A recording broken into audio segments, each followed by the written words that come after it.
자, 오늘 창세기 47장이 본문인데요. 읽은 말씀 가지고 가장 좋은 것, 고센 땅을 주시는 하나님, 이런 제목으로 함께 은혜 받기를 원합니다. 그리스의 조각가 가운데 리시포스라는 조각가가 있습니다. 이분이 아주 재미있는 조각상을 하나 만들었죠. 동상을 세웠는데 이분이 동상에 보면 발 뒤꿈치와 어깨 뒤에 날개를 달아놨고요. 머리도 희한하게 생겨서 머리 앞머리는 숱이 많은데 뒷머리는 대머리예요. 대머리. 머리카락이 하나도 없는 그런 작품을 만들어 놓고 그 동상 밑에다가 이런 글귀를 적어 놓았다고 합니다. 그대 이름은 무엇인가? 나는 시간이라오. 시간이라오. 그대 발 뒤꿈치에 왜 날개를 달았는가? 빨리 날기 위해서라오. 자, 그러면 그대 앞머리는 왜 그렇게 풍성한가? 내가 다가갈 때 누구든지 잡을 수 있도록 하기 위해서라오. 자, 그렇다면 그대 뒷머리는 왜 대머리인가? 내가 한번 떠나면 아무도 잡을 수 없게 만들기 위해서라오. 여러분, 이 조각상의 이름은 시간이라는 조각입니다. 시각이라는 동상이에요. 세월이라는 제목이죠. 이 동상이 시사해 주는 것처럼 여러분, 흘러가는 세월 막을 수 있는 사람은 없습니다. 그죠? 시간을 붙들 수 있는 사람 우리 중에 아무도 없어. 한번 휙 하고 지나가면 누구도 붙들 수 없는 것이 세월이고 인생의 시간이라는 것이죠.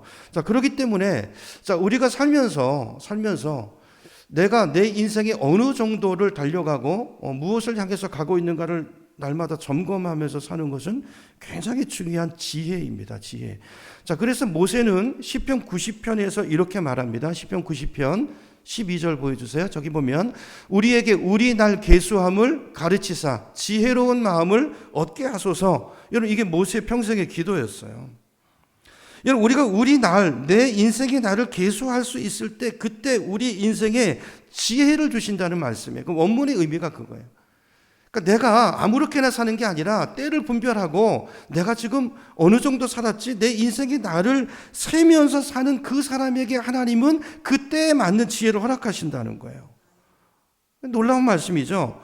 그러니까 어떤 지혜를 주시는가? 내가 지금 어디에 살고 있고 무엇을 하고 있으며 내 인생의 긴 큰 그림 가운데서 내가 어디쯤 가고 있고 내 인생의 남은 시간이 얼마쯤이고 그러므로 나는 지금 무엇에 집중해야 되는지, 그리고 주님이 나를 부르실 때 나는 무엇을 준비하고 주님 앞에 서야 되는지를 알 수 있는 인생의 참된 지혜를 누구에게 주신다고요?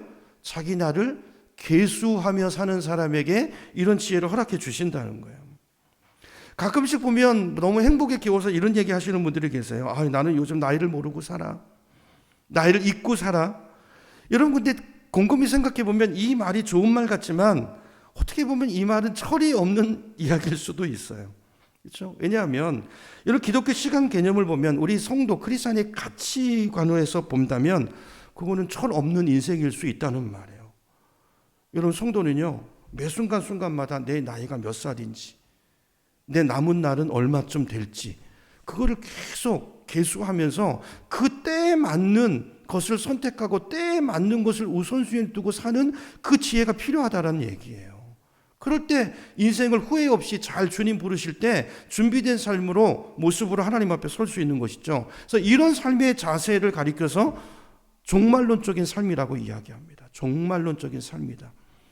종말론적인 삶이라는 것은요, 내 마지막의 끝을 바라보면서 그때에 맞는 하루하루의 삶을 염두에 두고 생각하면서 계산을 가지고 살아가는 삶의 태도를 말하는 거예요.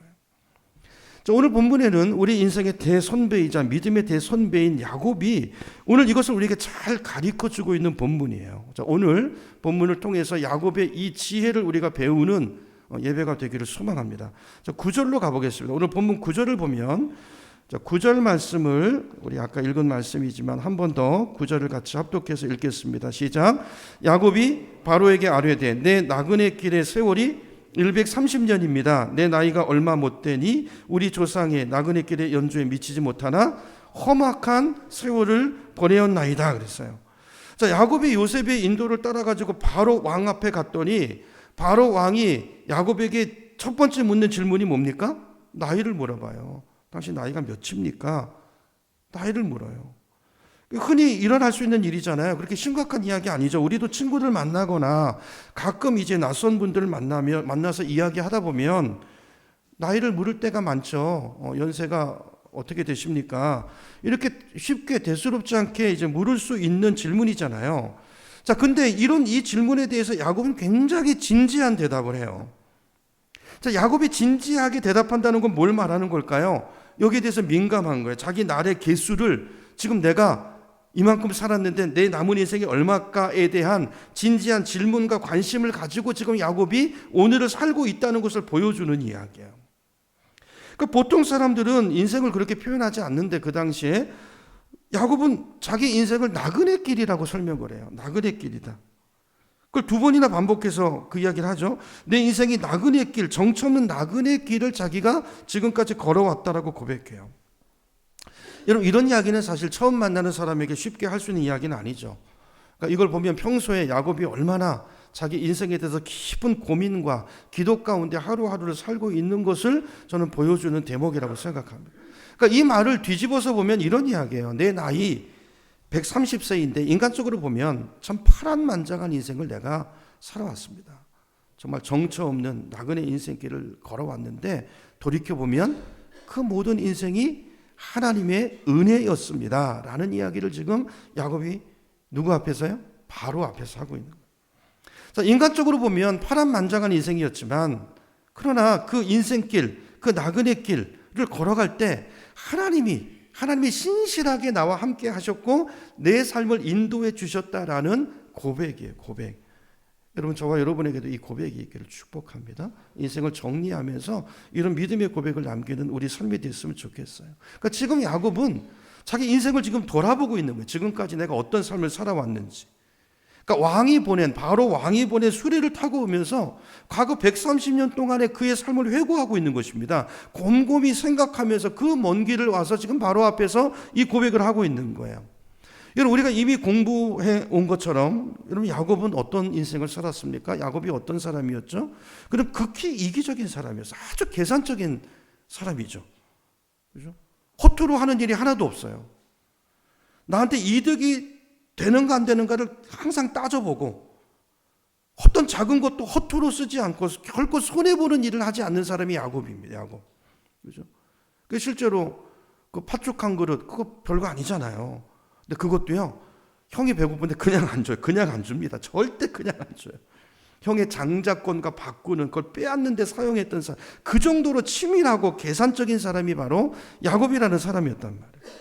자, 그런데 그랬던 걔가 항상 계산과 자기 노력과 자기 열심으로 그렇게 살았던 야곱이 그가 어느 순간 하나님의 임재를 경험한 다음에 그가 깨닫게 된 사실이 하나 있어요. 그게 뭡니까? 인생이 내 계산대로 안 되더라는 거예요. 내가 그렇게 철저하게 준비하고 노력하고 그래도 인생이 내 계획대로 내 생각대로 되는 것이 하나도 없다는 사실을 그가 철저하게 깨닫고 지금 고백하고 있는 거예요. 특별히 지금 이 순간을 한번 생각해 보세요. 이 순간 자기가 상상이나 했습니까? 지금 이 순간을. 여러분, 야곱은요 20년 전에 분명히 죽었다고 생각했어요. 요셉이 그때 끝났다고 생각했단 말이에요. 근데 그 아들을 다시 만났잖아요. 다시 만난 순간 그가 뭘 깨달았을까요? 아, 하나님의 은혜가 정말 놀랍구나. 정말 놀랍구나. 하나님의 꿈은 결코 죽지 않는구나. 요셉에게 주셨던 그 꿈, 그죠? 그 꿈이 얼마나 놀랍게 신실하게 그 가정의 인생 가운데 이루어지는 것을 보면서 그는 하나님을 기억하고 있어. 하나님을 기억하고 있어. 하나님이 정말 살아계시는구나. 내 계획과 내 계산과 전혀 상관없는 주님의 은혜가 나를 여기까지 이끌어 온 거고 주님께서 내 인생을 붙들고 계시는 거구나 라는 것을 그는 철저하게 깨닫고 지금 세상 왕 바로 왕 앞에서 그걸 고백하고 있는 것입니다. 그래서 오늘 저는 이 본문을 통해서 하나님께서 야곱의 인생에 어떻게 은혜를 주셨고 어떻게 그의 삶을 이끌어 오셨고 또 남은 행을 이끌어 가는가를 함께 남은 본문을 통해서 우리가 상고해 보기를 원하는 것입니다. 자, 오늘 2절을 다시 가봅니다. 2절부터 4절을 제가 다시 읽어볼게요. 자, 그의 형들 중 5명을 택하여 바로에게 보이니 바로가 요셉의 형들에게 묻죠. 너희 생업이 무엇이냐? 그들이 바로에게 대답하되 종들은 목자들입니다. 우리 선조부터 계속 그 업을 가지고 있습니다. 그리고 4절 그들이 또 바로에게 고하되 가나안 땅에 기근이 심하여 종들의 양떼를 칠 곳이 없기로 종들이 이곳에 거류하고자 왔사오니 원하건대 종들로 어디에요? 고센 땅에 살게 하소서 이렇게 청혼을 했어요. 여러분, 이 대답은 누가 가르쳐준 대답이죠? 요셉이 바로 왕을 만나기 전에 이렇게 말하세요. 이렇게 이미 귀띔해 준 얘기잖아요. 그죠? 고센 땅을 달라고 하십시오. 거기 살아야 됩니다. 라는 것을 요셉이 이미 알려줬단 말이에요. 왜 그랬을까, 요셉이? 왜 요셉이 형들과 아버지에게 고센 땅을 왕 앞에 청구하게 했을까요? 자, 세 가지 이유가 있어요. 세 가지. 자, 오늘 이걸 살펴보면서 우리에게 주시는 주님의 음성을 듣는 시간이 됐으면 좋겠어요. 세 가지. 첫 번째는요, 고센 땅은요, 첫째 목축하기가 좋은 땅입니다. 그래서 그 땅을 달라고 하라는 거예요. 여러분, 이스라엘 백성들은 조상 대대로 업이 뭡니까? 목축이잖아요. 목축업을 해서 사는, 그죠? 민족이었단 말이죠. 근데 목축하기 좋은 땅이 필요하죠. 지금 가나안 땅에는요, 기근이 와가지고 풀이 하나도 없어요. 양떼들을 뜯길 풀이 없어요. 그래서 더 이상 그 땅에 살 수가 없는 것이죠. 그래서 이제 이곳으로 옮겨왔는데, 자, 어떤 땅이 좋을까? 우리 가족들을, 형제들을 어디 정착해서 살게 하면 좋을까? 그리고 그 애굽 전역을 살펴봤더니 목축을 하기에 가장 좋은 땅이 어디예요? 거기가 고센 땅이더라는 거예요. 그렇죠? 그래서 그 땅을 달라. 이게 첫 번째 이유예요.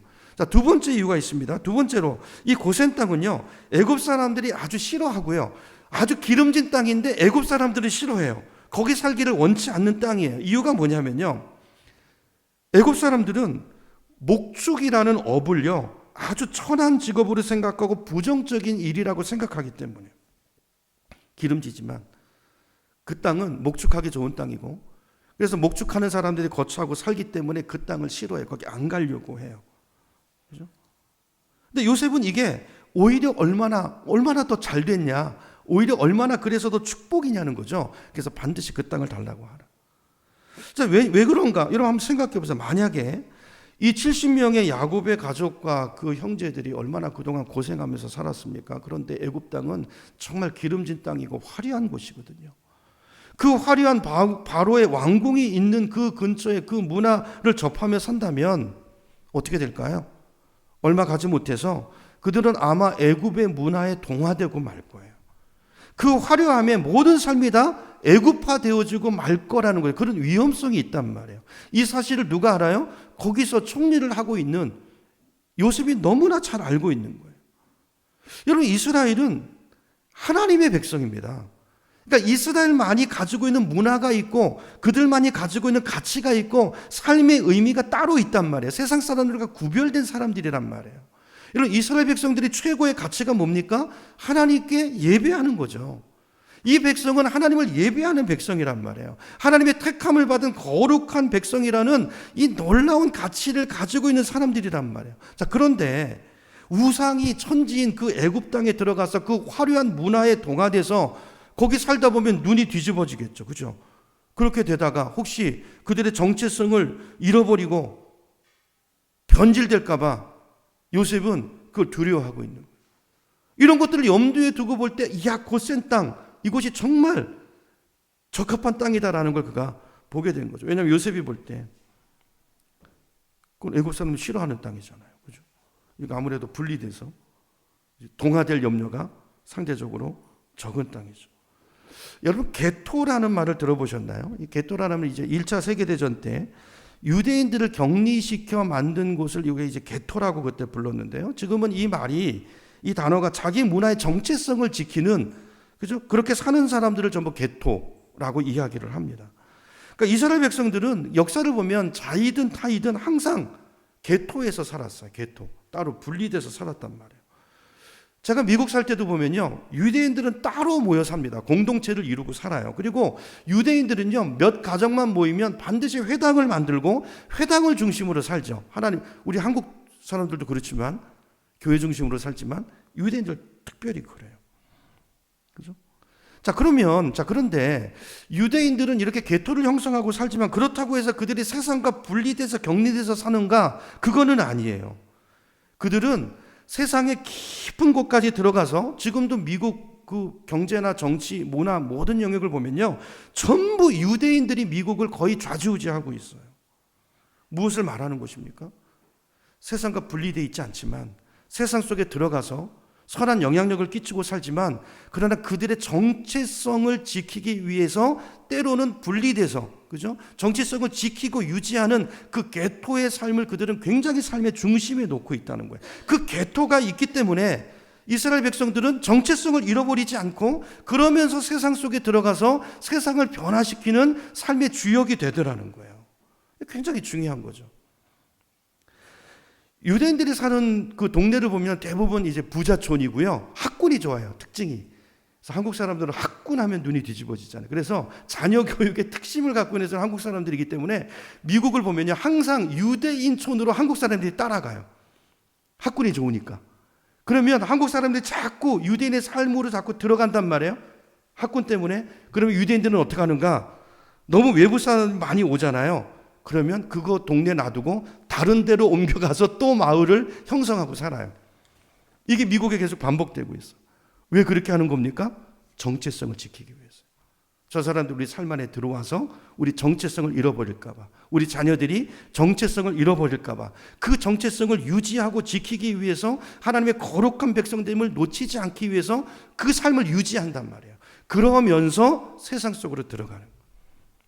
저는 같은 원리로 우리 성도들에게도 교회가 개토와 같은 곳이 되어야 한다고 믿습니다. 그렇죠? 이게 있어야 돼요.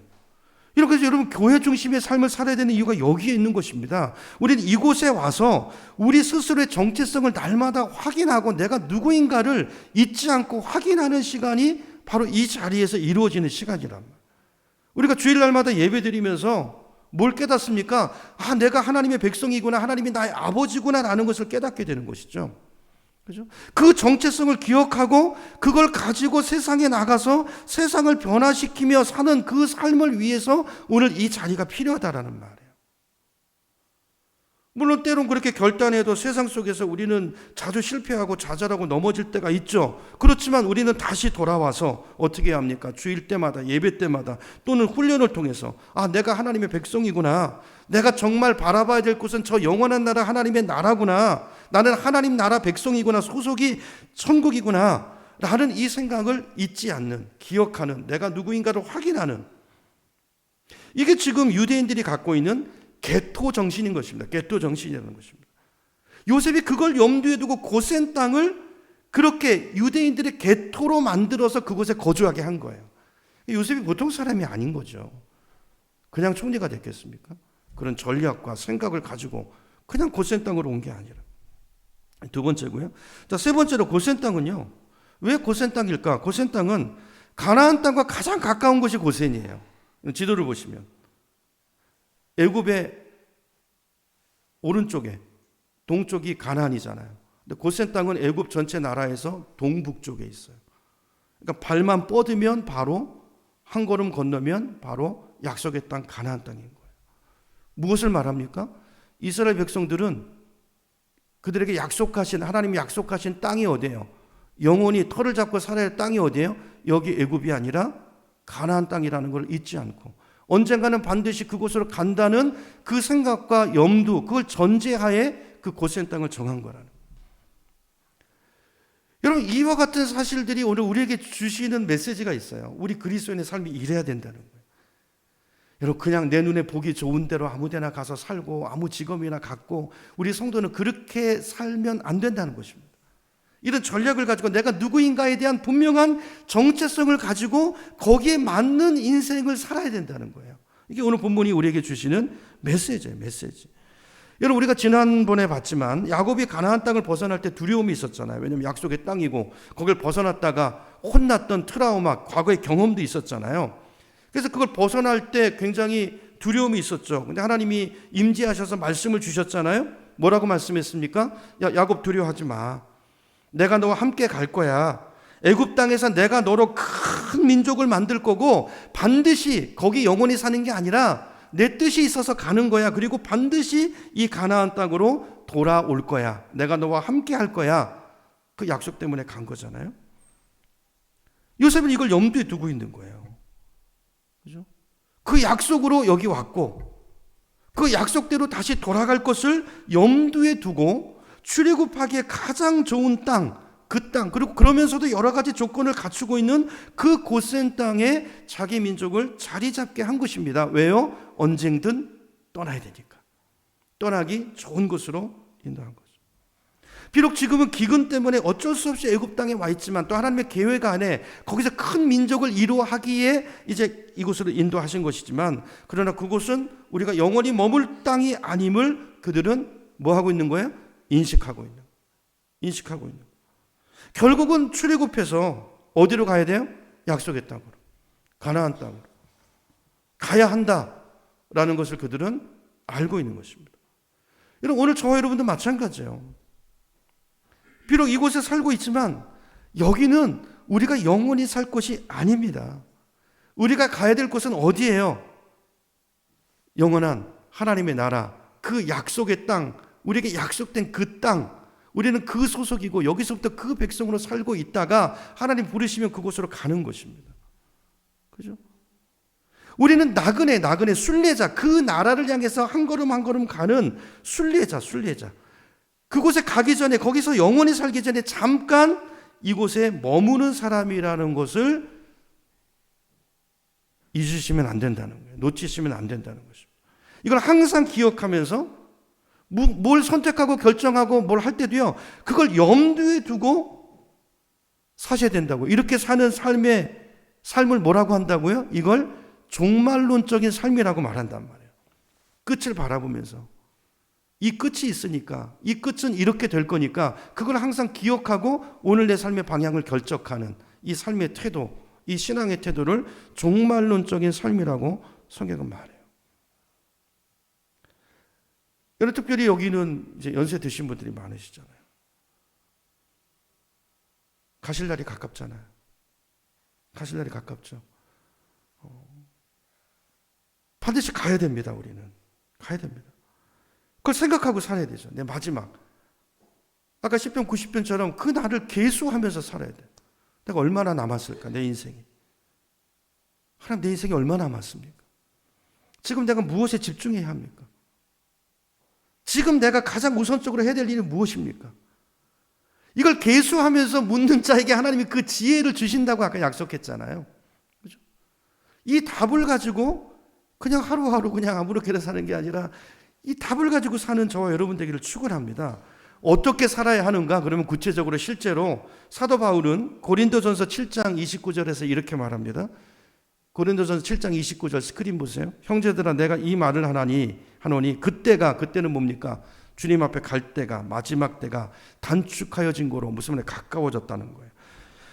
그러므로 이후로는 안에 있는 자들은 어떻게 살라고요? 없는 것처럼 살래요. 여러분, 이 말을 잘 새겨들으시기 바랍니다. 30절, 우는 자들은 울지 않는 자 같이 하며, 기쁜 자들은 기쁘지 않는 자 같이 하며, 매매하는 자들은 없는 것 같이 하며, 세상 물건을 쓰는 자들은 다 쓰지 못하는 자 같이 하라. 이 세상의 외형은 지나가면이라. 지금 빠르게 지나간다는 거예요. 자, 여기 그때가 가까웠으니 더 가까웠다. 여러분 이 고린도서는 언제 쓰여진 겁니까? 지금부터 2000년 전에 쓰여진 거예요. 그때 이런 말을 했다면, 지금 가깝다고 했다면, 지금 우리가 살고 있는 지금은요, 훨씬 더 가깝죠. 훨씬 더 가깝죠. 그 중에서도 나이가 좀 든 저와 여러분은요, 훨씬 더 가깝죠. 우주적인 종말이 안 와도 내 개인의 종말이 가까워 왔으니까, 우주의 종말이 안 와도 내가 주님 앞에 갈 날이 가까웠으니까, 지금 우리는 종말의 극단에 서 있는 거예요. 극단. 이걸 말세지말이라고 하잖아요. 자, 그렇다면 우리는 말세지말에 사는 사람으로서 어떻게 살아야 되는가 좀 달라야 되죠. 그걸 모르는 사람과 달라야 되잖아요. 어떻게 살아야 된다고요? 바울이 이렇게 말해요. 안에 있는 자는 없는 것처럼, 가진 자는 갖지 못한 자처럼. 그거 가지려고 애쓰는 거, 그게 중요한 게 아니라는 거예요. 그거 아니고, 그거 가져도 그거 쓸데없는 거예요. 다 두고 가는 거예요. 없어지는 거예요. 많이 갖고 있는 사람은 다 쓰지 못하는 것처럼, 그거 다 못 써요. 그거 쓰려고, 그거 중요한 거 아니에요. 이해가 되시죠? 무슨 말인지, 뭘 말하는 거지 바울이. 그렇게 살아가는 것이 종말을 사는 그리스도인의 삶의 모습이고 태도여야 한다는 것입니다. 절제하면서, 배려하면서, 쓸데없는 일에 낭비하지 않으면서 다가올 지금 앞에 와 있는 그 하나님의 나라를 준비하는 삶을 사는 사람, 그게 진짜 지혜로운 사람이고 진짜 종말론적인 삶을 사는 사람의 모습이라는 거예요. 여러분, 이스라엘 백성들이 그 마음으로 고센 땅에 산 거예요. 그 마음으로 떠날 준비하면서, 언제라도 하나님이 사인 내리시면 바로 떠날 준비하면서, 말뚝법을 준비하면서, 지난주 말뚝 얘기했잖아요. 말뚝. 거기서 그렇게 살았기 때문에 출애굽이 가능했어요. 여러분 생각해 보세요. 거기다가 뿌리 내리고 좋은 집 짓고 황금집 짓고 살았으면 나오고 싶었을까요? 아유, 나 안 나가. 여기가 좋아. 떠날 준비하고 살았어요. 마침내 이 고센 땅에 살게 해달라는 이 요셉 형제들의 이 요청에 대해서 바로 임금이 대답하는 걸 볼게요. 5절로 가봅니다. 5절 6절을 보시면 바로가 5절입니다. 요셉에게 말하여 이르되 내 아버지의 형들이 네게 왔은즉 애굽 땅이 네 앞에 있으니 땅의 좋은 곳에, 좋은 곳이죠. 좋은 곳. 좋은 곳에 내 아버지와 내 형들을 거주하게 하되 그들이 고센 땅에 거주하고 그들 중에 능력 있는 자가 있거든 그들로 내 가축을 어떻게 하라? 관리하게 하라. 직분까지 줘요. 여러분, 이 말씀을 잘 보면 바로가 즉각적으로 응답을 하죠. 그렇게 하라. 여기 살아라. 고센 땅 중에서도 좋은 곳을 이렇게 챙겨줘라. 근데 이 말씀을 잘 보면 단순히 응답하는 정도가 아니라 알고 보니까요, 이 고센 땅이 생각보다도 너무너무 좋은 땅이에요. 너무너무 기름진 땅인 거예요. 학자들에 의하면요, 애굽 땅 전체에서 가장 기름진 이 상위 10%에 해당되는 알짜배기 땅이 바로 여기 고센 땅이라는 거예요. 그래서 이 땅은요, 애굽 사람도 왕족 말고는 다른 백성들은 이 땅을 쓸 수가 없어요. 너무 좋은 땅이니까. 목축하게 너무나 특화되어 있고 기가 막힌 땅이기 때문에 왕의 가축만 기를 수 있는 땅으로 딱 정해서 보호해 놓은 땅이 바로 이 땅, 이 땅. 근데 그 땅에 누가 살게 하신 거예요? 이스라엘 백성들을 거기다가 옮겨두신 거예요. 그것뿐 아니라 왕의 목축까지도 관장할 수 있도록 권세까지도 허락해 주셨어요. 자, 그럼 이게 여러분 생각해보면 이게 얼마나 놀라운 하나님의 은혜입니까? 이런 걸 상상이나 했겠어요? 여러분, 지금 온 땅은 주변은 지금 기근이 와서 죽겠다고 다 난리예요. 심지어 그 나라 애굽 땅 백성들도요, 그 양식을 조금 얻으려면 어떻게 됩니까? 땅 다 팔고 집을 다 팔고 자기까지도 팔아서 노예가 돼야 이제 곡식을 얻을 수 있는 그런 상황인데, 아니 아무 관계도 없는 이스라엘 백성들이 지금 이 땅으로 옮겨와 가지고 가장 좋은 땅에, 그리고 왕의 그 재산까지도 컨트롤할 수 있는 그런 권세까지 부여받았으니까 이게 얼마나 놀라운 하나님의 은혜이고 축복이냔 말이에요. 그걸 지금 우리에게 모세가 이야기하는 것이죠. 여러분 기억하시기 바랍니다. 여러분, 하나님은 신실하신 하나님이세요. 우리 성경이 뭘 말합니까? 하나님은 우리에게 하신 약속을 응답하시는데 믿는 자에게 그가 상상하는 그 이상으로 가장 좋은 것을 주시는 하나님이라는 거예요.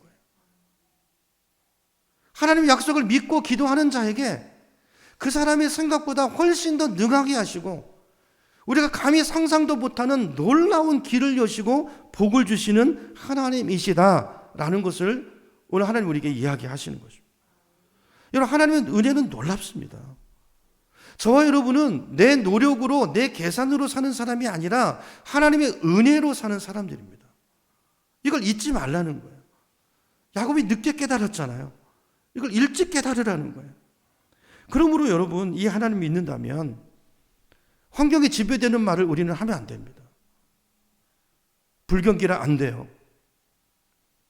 상황 보니까 계산 다 두들겨보고 지난 수요일 날에도 그 말씀 나눴잖아요. 오병의 기죠. 이건 안 됩니다. 그죠? 그런 소리 하지 말라는, 이건 불신앙이라는 것이죠. 지금 오늘 본문의 상황을 보세요. 온 땅이 불경기입니다. 온 땅이 기근으로 다 죽어가고 있습니다. 자, 그런 상황 속에서 하나님은 이스라엘 백성은 살리시는 정도가 아니라 가장 좋은 땅에서 가장 풍성한 삶을 살게 하신단 말이에요. 어떤 환경에서요? 모두가 죽어가는 환경 속에서. 근데 이 상황을 하나님은 언제부터 준비하신 거예요? 아니, 그 옛날부터. 그죠? 이게 우리 하나님이시라는 거죠. 여러분, 오늘 우리에게 이 믿음의 눈이 열리는 예배가 되기를 소망합니다. 아무리 세상이 불경기라도 하나님은 하나님의 사람을 바라보고 계세요. 그리고 그 사람을 축복하기를 원하신단 말이에요. 그리고 그 사람을 통해서, 그 사람과의 관계를 통해서 그 사람이 복이 돼서 그 하나님의 복이, 은혜가 이웃들에게 흘러가기를 원하신다는 거예요. 그런 사람으로 요셉을 부르셨고, 그런 사람으로 야곱의 가족을 이곳으로 하나님이 인도하셨다는 거예요. 문제는 뭡니까? 문제는 하나님이 기뻐하는 방법으로 우리가 살지 않는다는 게 문제예요. 하나님 우리를 향해서 이런 계획과 이런 꿈을 가지고 우리의 삶을 이렇게 인도하시는데, 문제는 우리가 그 하나님을 신뢰하지 않아요. 그리고 그 하나님의 방법대로 내 삶을 드리고 내 삶을 순종하지 않는다는 거예요. 그래서 그 은혜가 내 것이 되지 않는다는 거예요. 이게 오늘 우리의 유일한 문제라는 것입니다. 유일한 문제라는 거예요. 환경이 아니고 사람이 아니고. 자, 그러면 어떻게 우리가 구체적으로 하나님의 방법대로 살아야 되는가? 여러분, 그 답이 마태복음 6장 31절입니다. 마태복음 6장 31절. 우리 스크린 보고 한번 같이 읽겠습니다. 시작. 그러므로 염려하여 이르기를 무엇을 먹을까? 무엇을 마실까? 무엇을 입을까? 하지 말라. 이는 다 누가 구하는 거예요? 이방인들이 구하는 것이라. 너희 하늘 아버지께서 이 모든 것이 너희에게 있어야 할 줄을 어떻게 하신다고요? 아시느니라. 알아요, 몰라요? 아신다는 거예요. 그죠? 자, 여기 잘 보세요. 그러므로 하지 말라는 거 안 하고요. 이게 어렵죠. 근데 이게 믿음이란 말이에요. 이게 믿음. 그거 안 하고. 여러분 보세요. 이방인들은 내가 염려한단 말이에요. 왜냐하면 내가 계산하고 내가 내 인생을 꾸려나가야 되니까. 하나님의 아버지가 아닌 사람을 이방인이라고 하잖아요. 하나님의 은혜 밖에 있는 사람들. 그 사람들은 자기가 자기 인생 챙겨야 돼요. 자기가 계획 세워야 되고. 그러니까 늘 염려죠. 그러니까 세상 사람들 관심은 늘 이거예요. 내가 무엇을 먹을까? 오늘 무엇을 마실까? 그걸 가장 우선순위로 구한. 근데 그것만 구하는 것은 하나님이 없는 사람들이 하는 짓이라는 거예요. 하나님이 부모인 사람은 그런 거 구하는 거 아니라는 것입니다. 그건 구할 것도 없다는 거예요. 왜요? 하나님은 아시니까. 내 자식에게 필요한 게 뭔가 아시니까. 가장 좋은 곳으로 주시기를 기뻐하는 그 전능하신 하나님이 나의 아빠니까. 좀 다른 거를 구해야죠.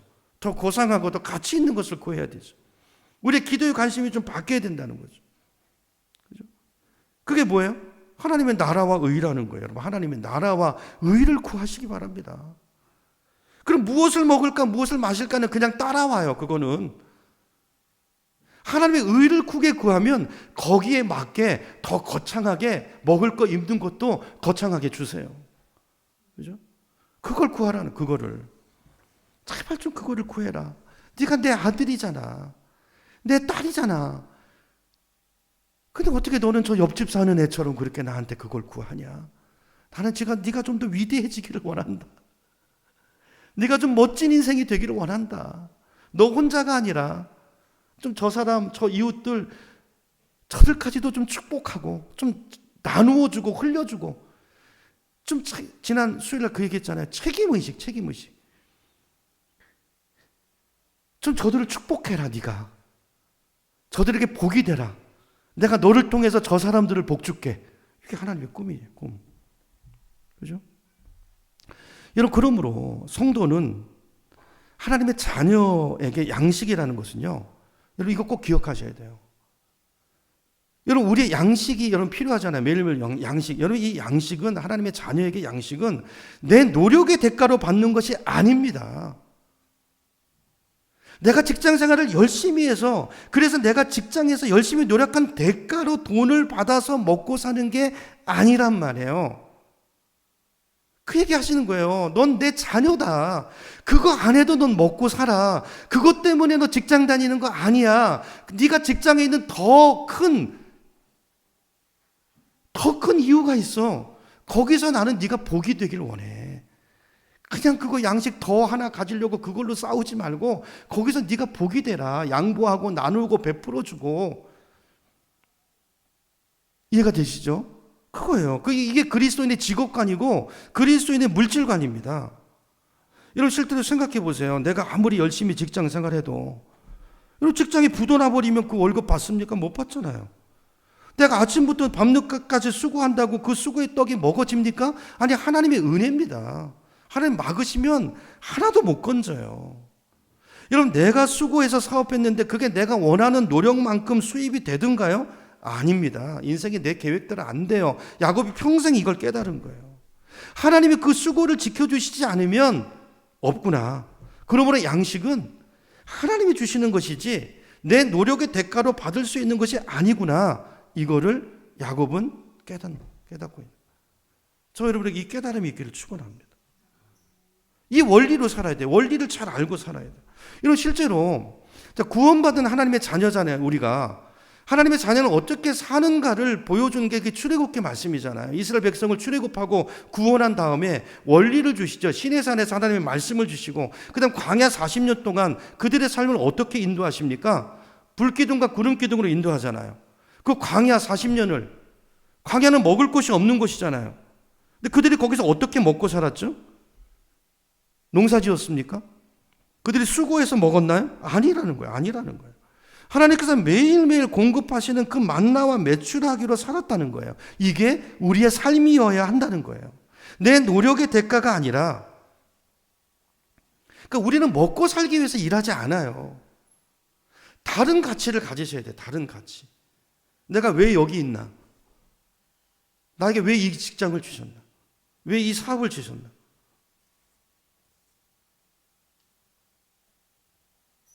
이런 성경에 보면 단 한 구절도 하나님의 백성이 굶어 죽었다는 구절이 없습니다.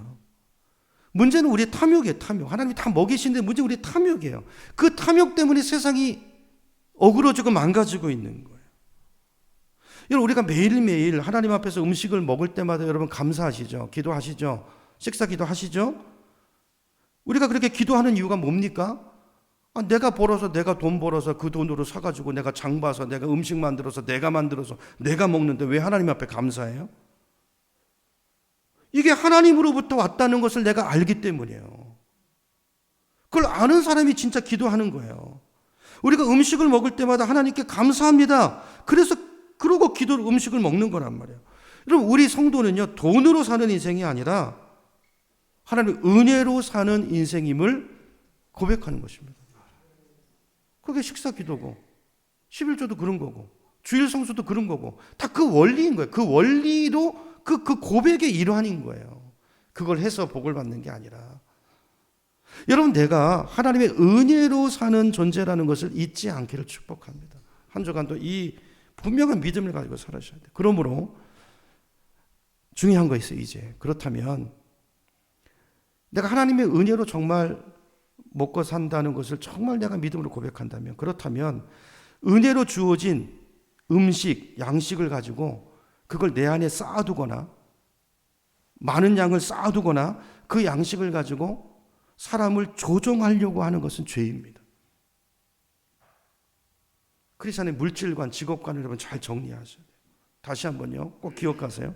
하나님의 은혜로 내게 주어진, 여러분 직장을 통해서 얻은 돈 다 그걸 얘기하는 거예요. 이 양식을 가지고 그걸 나 혼자 독식하려고 쌓아두거나 그걸 가지고 사람을 조종하고 협박하고 때로는 마음 아프게 하고 이런 삶의 태도는 전부 다 죄라는 거예요. 이게 죄. 이게 개혁주의 크리스천의 물질관이고 직업관이에요. 하나님의 법칙은요, 만나의 법칙입니다. 일용할 양식의 법칙이에요. 먹고 흘려보낼 준비하셔야 돼요. 내 자식에게 유산으로 주는 것도 성경적이지 않아요. 잘 먹히시고 공부시키십시오. 그리고 하나님의 자녀로 살아가는 법을 가르치십시오. 그리고 돈은 주지 마십시오. 그 아이가 일용할 양식을 하나님께 받으며 사는 인생으로 축복하십시오. 애를 망치는 겁니다. 돈을 주면 망치는 거예요. 하나님은 매일매일 일용할 양식을 이스라엘 백성들에게 주셨고 안식일 날은 하나님께 예배하라고 이틀치를 주셨어요. 이걸 분명하게, 그죠? 본을 보이며 가르쳐야 돼요. 신앙이 절대 그냥 이어지지 않습니다. 그러니까 이 법칙을 정말 믿고 깨닫고 이해하는 사람은요, 탐욕을 부리지 않습니다. 이 법칙 안에서 하나님께서 얼마나 나의 삶을 풍성하게 해주신다는 사실을 정말 삶의 경험을, 체감을 통해서 믿고 아는 사람은 돈 앞에 비굴하지 않고요, 권력 앞에 굽신거리지 않고요, 사람 앞에서 비굴하게 살 이유가 없어요. 언제나 당당해요. 여러분, 그게 오늘 본문의 야곱이에요. 여러분, 전에 야곱과 지금 이 바로 앞에 서 있는 야곱이 전혀 다른 사람입니다, 여러분. 전혀 다른 사람. 이 변화가 저와 여러분에게 있기를 축원합니다. 야곱이 얼마나 당당한가 10절로 가보세요. 10절 가보세요. 우리 10절, 짧은 구절이니까 우리 같이 읽습니다. 시작. 야곱이 바로에게 축복하고 그 앞에서 나오니라. 아멘. 끝. 축복하고 나와요. 좀 더 있으면서 빌붙어 있으려고 하지 않고, 이게 어떻게 얻은 기회인데 바로왕 얼굴 언제 또 볼지 모르는데 그리고 민적거리고 있는 게 아니라 축복하고 할 거 하고 나옵니다. 누가 누구를 축복했다고요? 야곱이 바로 왕을 축복했어요. 보통 사람 같으면 바로 왕 앞에서 어떻게 했을까요? 굽신거렸겠죠. 아첨을 했겠죠. 왜냐하면 그래야 뭔가 권력을 얻고 많이 얻어낼 수 있을 테니까. 근데 야곱은 그러지 않습니다. 야곱은 이 땅도 외형적으로는 바로 왕이 허락해서 준 땅이지만, 그러나 이것도 그조차도 누가 준 거라고 믿었어요? 하나님이 주신. 내 인생은 하나님의 은혜 안에서 사는 인생이라는 걸 그는 분명히 믿고 알기 때문에 이 땅을 주신 분도 하나님이시고, 그죠? 그렇기 때문에 당당하게 그 앞에, 권력 앞에 엎드리는 게 아니라 하나님의 이름으로 바로 왕을 도리어 축복하고 나옵니다. 쉽게 말하면 예수 잘 믿어, 그 얘기가 나오는 거예요. 하나님이 내 아버지야. 여러분, 저와 여러분이 만나는 사람마다 이렇게 야곱같이 축복하는 인생이 되기를 축복합니다. 여러분, 직장에, 회사에 출근하시면 축복부터 하시기 바랍니다. 만나는 사람마다 축복하시기 바랍니다. 나를 아프게 하는 사람도 저 사람을 몰라서 그렇지, 그렇죠? 지난 수요일 날에 봤던 말씀이잖아요. 오병이어의 배경이 뭐였어요? 무리들을 불쌍히 여기시는 예수의 마음이라고 그랬어요. 마음. 그 마음이 우리에게 있어야 돼요. 그 마음이 있으면 나를 통해서 축복이 흘러요. 어디에? 그 직장에. 그 마음. 하나님, 이 회사 축복합니다. 이 회사가 나 때문에 잘 될 줄 믿습니다. 그렇게 하세요. 요셉 때문에 보디발의 집이 복을 받아요. 요셉 때문에 애굽이 복을 받고요. 우리가 그런 존재라는 거예요. 이게 하나님 나라 백성이 가져야 될 자존감이고 정체성이라는 거예요. 그죠? 실제로 하나님이 그렇게 말씀하셨어요. 너는 복이 될지라. 너는 복이 될지라. 축복하는 인생이 되라. 여러분, 가게 한 주간 동안 가게에 들어가서 축복하시기 바랍니다. 여러분이 돈 내고 사 먹는 음식이라 할지라도 들어가서 이 가게에 축복해 달라고 예수 이름으로 축복해 주세요. 계속 축복하세요. 손님 뭐 하시냐 그러면 당신 축복하고 있다고. 아까 찬양처럼. 그죠? 그리고 기회가 되면 복음을 전하십시오. 그렇게 전도하는 거예요. 다니면서 축복하고 평안을 빌고. 마태복음 10장 12절 보겠습니다. 스크린 보여주세요. 마태복음 10장 12절. 제가 읽을게요. 너는 그 집에 들어가면서 어떻게 하라고요? 평안하기를 빌라. 아멘. 이렇게 하시길 축복합니다. 이렇게 사세요. 이 가정에 평안을 주시고 하나님 이 가정 잘 되게 해주시고. 제일 잘 되는 게 뭐 예수 믿는 거잖아요. 그 얘기하는 게 아니라 축복하고 그러면서 예수를 전하라. 13절. 그 집이 이에 합당하면 네가 그 가정을 위해서 빈, 그 가게를 위해서 빈 평안이 거기에 임할 것이고, 만일 합당하지 않으면 어떻게 된다고요? 그 평안이 복이 너에게 온대. 너에게.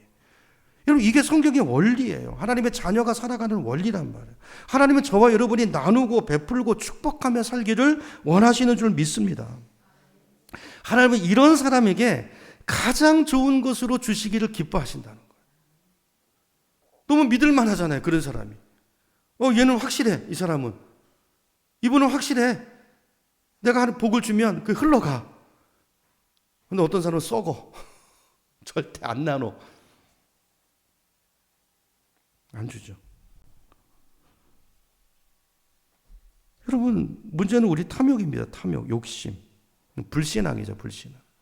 그러니까 내일을 보장 못하는 거죠. 오늘 하나님이 주셨지만 내일 주실지 어떻게 알아. 믿음이 없는 거죠. 믿음이 없는 거죠. 자꾸 하나님의 복을, 하나님의 은혜를, 지금 복을 확 받았잖아요. 그럼 그거를 내일 일은 몰라. 그러니까 그거를 쌓아둬요. 가둬두고, 묶어두고. 이게 탐심이라는 거예요. 그죠? 이 탐심을 가지고 하나님의 법칙, 하나님의 법칙이 뭐라고요? 일용할 양식의 만나의 법칙을 자꾸 어기면서 살기 때문에 자꾸 불신하고는 내 생각으로. 여러분, 예수님이 말씀하셨잖아요. 예수님이 가장 라이벌로 생각하는 게 돈이에요. 돈, 만몬신. 그 자꾸 물질 때문에 시험 들고 어렵게 사는 것입니다. 여러분, 하나님의 원리를 따라 사시기 축복합니다. 그게 참 이상해요. 가진 게 없잖아요. 그럼 더 담대하고 더 자유하다는 거 아십니까, 여러분? 근데 좀 있잖아요. 불안해. 또 없어 보세요. 놀랍게 자유해요. 근데요, 놀랍게 매일매일 만나와 메추라기가 와요. 재밌어요. 너무 재밌어요. 너무 재밌어요. 그냥 그 조금 가지고 그거 바둥바둥하고 그냥 그것 때문에 근심하고 염려하고 조금 줄었네 어떡하지? 그리고 또 어디서 머리 싸매고. 여러분, 이렇게 내 힘으로 살고 내 능력으로 내 노력으로 살려는 이 생각을 내려놓고 하나님의 법칙으로 살면 이게 믿음이에요. 추상적인 게 아니라 이게 믿음이란 말이에요. 이렇게 믿음으로 살면 그때부터 하나님이 이 믿음의 문을 열면 그때부터 하나님이 일용할 양식의 복으로 찾아오셔서 역사하십니다. 정말 믿으시기 바랍니다. 이게 하나님 나라 백성이 사는 원리예요. 원리. 이스라엘 백성이 고센 땅에서 그렇게 산 거예요. 풍성했지만 쌓아둔 게 아니라 그냥 누리면서 흘려보내면서 그 땅에 복이 되면서, 그죠? 내가 왜 거기 있는가를 생각하면서 그 나를 준비하면서 언젠가 떠날 준비를 하면서 말뚝법을 준비를 하면서 거기 그렇게 거하고 있었던 것입니다. 이런 우리가 그 믿음으로 서면 내가 상상할 수 없는 길로 나의 삶을 하나님께서 이끌어 주시는 그 사랑의 하나님을 반드시 체험하게 될 것입니다. 온 세상이 다 기근으로 목숨이 왔다 갔다 하는 그 순간에도 하나님 요셉을 미리 보내놓으시고 예비하시고 그 가족들을 이끌어서 가장 기름진 고센 땅에 살게 하시고 걷다가 플러스 왕의 그 양떼들까지도 관장하게 하는 이 어마무시한 하나님의 섭리와 은혜가 여러분의 남은 인생을 따라다닐 수 있는 복된 인생이 되기를 축복합니다. 이걸 따라가는 게 아니라 하나님 원리를 따라 살 때 이 복이 우리를 따라오는, 그래서 우리를 따라오는 자들이 그 복을 누리는, 그죠? 그런 복이 되는 우리 삶이 됐으면 좋겠어요. 우리가 하나님의 자녀입니다. 자녀. 하나님의 자녀됨의 그 특권을 알고 그 특권을 누리고 그 원리대로 사는 사람은, 여러분, 하나님의 자녀는 놀라운 것입니다. 상상할 수 없는 방법으로 피할 길을 주시고 감당할 수 있도록 우리의 삶을 인도해 주신다는 거예요. 그런 은혜를 누리시는 우리 모두가 되기를 주님의 이름으로 축원합니다.